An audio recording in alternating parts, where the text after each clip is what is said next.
Begin with, can you remember how you first got interested in the harmonica? Yeah, my mother used to play harmonica. She played things like the effects of the train when the train was so low, and she played effects from the hen with the hen leg.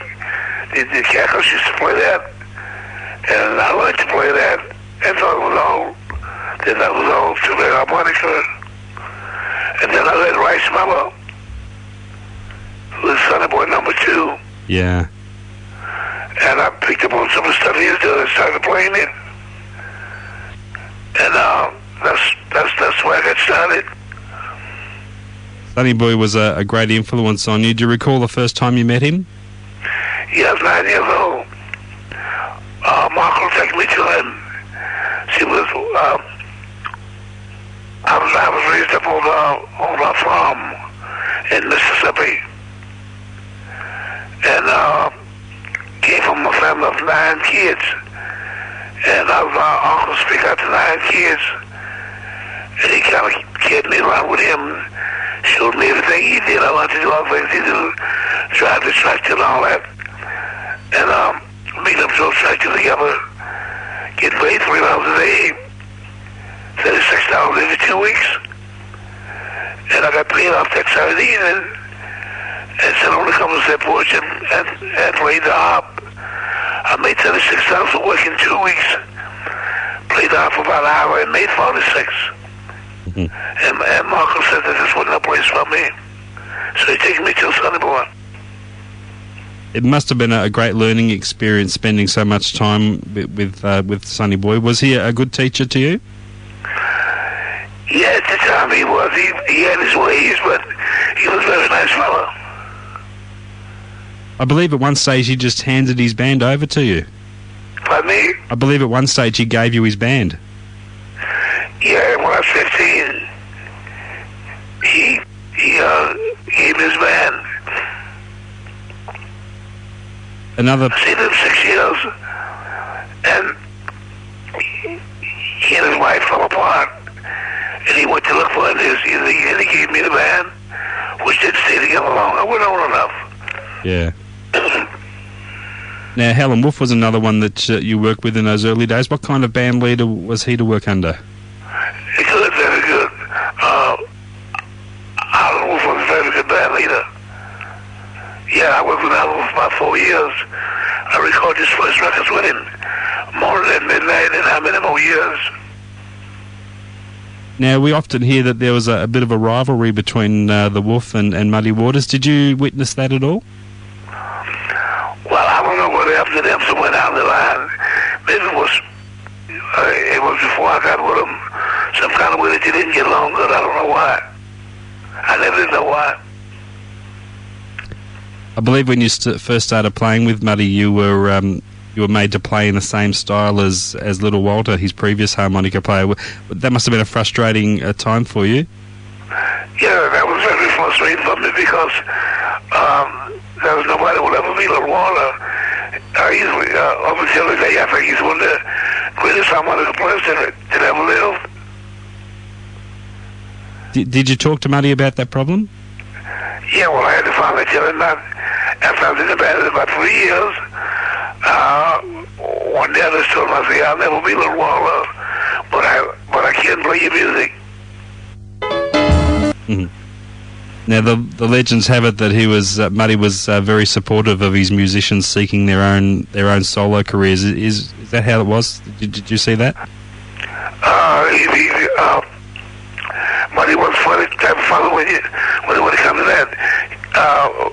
Muddy wanted his music played on the bandstand just like it was on record. And you had to do that. Mm-hmm. Did you know when the time was right to leave Muddy's band? Yeah, well, I did all I could do there.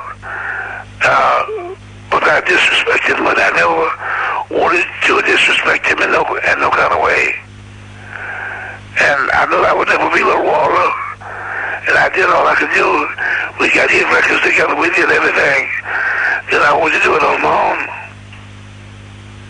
What lessons did you take with you apart from working with Muddy? What lessons did he teach you about becoming a successful band leader? Pardon me? What did you learn from Muddy about becoming a successful band leader yourself? Respect the people that you work with. Yeah. Treat them nice, pay them their money, and just give respect in every way, and you'll get it back. For sure, yeah. Now, you played with a lot of rock bands and artists in the 60s, artists like Janice, Joplin and the Grateful Dead. Did they come to you for advice and information about playing the blues? Yeah, when I toured with Janice, I don't know, for a long time, she was playing rock. I was playing blues, but we had a good time. Janice is a very strong singer, a very nice person. I enjoyed working with her so much. I wish she's still around. Yeah. What about some of the harmonica players that started after you? Many of them have named you as an influence on them. Players like Paul Butterfield, who I believe you also played with. Who are some? Paul. Yeah, Paul was already playing when I met him, but he just didn't know what to play. You know, he wanted to play blues, but he didn't have no system direction of getting into it. But first he got the harp blowing, and he could do that. So I told him he had to play songs and showed him how to play songs. That's what got him started to doing that. Who would be some of your favourite younger harmonica players that have come through since you began? People like Magic Dick, Butterfield, Charlie Musselwhite, I don't know, I can go Billy Warhol, Billy Branch, I can go and family name them. You always seem to specialise in high energy, good time blues rather than the slow and sad blues. Is that important to you to keep it all upbeat and happy? Well, I like to dance myself. So I like to keep it where people dance, you know, where people can dance. I believe you have actually been known to do a bit of damage to your harmonicas, so ferociously do you play them? Pardon me? I believe I've been just reading some of your biographies here. I believe you've actually done a bit of damage to some of your harmonicas. You blow them so hard sometimes. Yeah, when I play them, I suck the key out of them. Suck the keys out of them. Spit it out on the floor. You sometimes in the past wish that people had given you more credit for your vocal work and your singing rather than just concentrating on your harmonica playing? Well, I've never been a singer, and then I had some problems with my throat about 5 years ago, about 5-6 years ago, and I just left singing a long period and went back to concentrate on the harmonica. Yeah, people used to like my singing pretty good. A lot of younger people seem to be getting into the blues these days. Have you noticed that? Yeah, there's a lot of young people into the blues. The blues is here to stay. They ain't going nowhere. Why do you think that is, that the blues seems to continue on through generations? It doesn't seem to hold any boundaries there. It can just get through generations. Because it's the roots of the music.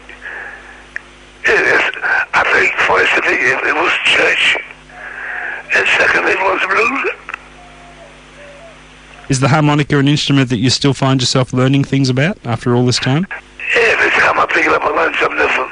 Yeah. Now, you know, it was one thing. I said, why? I've been playing this all the time, but it's really thing that I understand because I didn't know. Now, over the years, you've received many awards and Grammys and Handy Awards. What does that mean to you? That type of recognition? Do you really treasure that type of recognition? Yeah, I love it. It makes me know that people are out there listening, and I'm doing something for the soothes their mind. I don't know what to name it, but it's something I'm doing that they like, and I like doing it for them. Now, not too long ago, there was an anniversary album released for you with a lot of great players on there.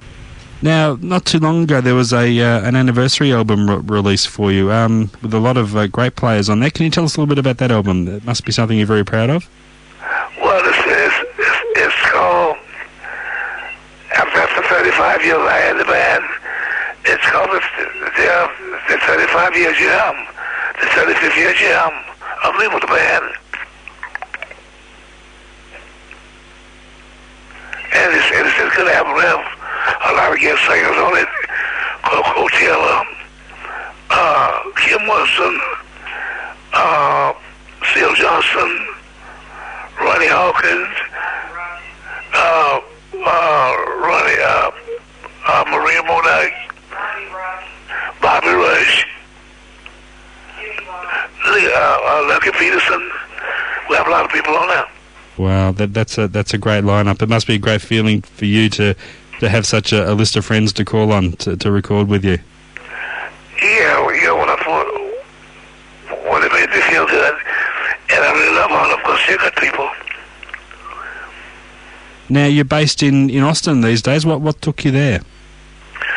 Well, I met a lady who's from here, and we've been together about 10, 11 years. And she stayed in Memphis with me, stayed in Chicago with me. Then we finally moved back to Austin, and I can't get away from here. So I'm stuck here. Nice place to be. Now, I believe there's a bit of interest in an Australian visit. Have you heard anything more about that? Pardon me? You have to talk loud because you're a long ways from me. I received an email from your manager the other day, mentioned there was a possibility of an Australian visit, an Australian tour. I don't understand what you said. I received an email from your manager the other day, and he mentioned he mentioned something about an Australian tour. There was some inquiries coming down from Australia about touring here. Yeah, well, I hope so, man. I want to. That's the first thing I asked him when he told me that you was going to call me. I said, are we going now? I believe there has been a promoter in touch with your manager, so hopefully something will happen there. Yeah, well, he haven't told me yet, so I hope so, though. Yeah, that'll be fantastic. How much of the year are you spending on the road these days, James? Well, we're on the road anywhere from 25 to 35 weeks out the year. Wow. So you're still keeping pretty busy. Oh, yeah, they keep me going. I love it. Terrific. Okay, James, well, thanks for your time this morning. I appreciate you catching up with me at this early hour for you. Thank you so much. Thank you for calling. And thanks for all the years of that wonderful music, and we certainly do hope that we do get a chance to see you down here in Australia. We'd love to see you. Yeah, well tell everybody that I'm ready to come now. Well, we're ready and waiting for you. Thanks a lot, James. Thank you. All the best. Bye-bye. Take care. Bye-bye.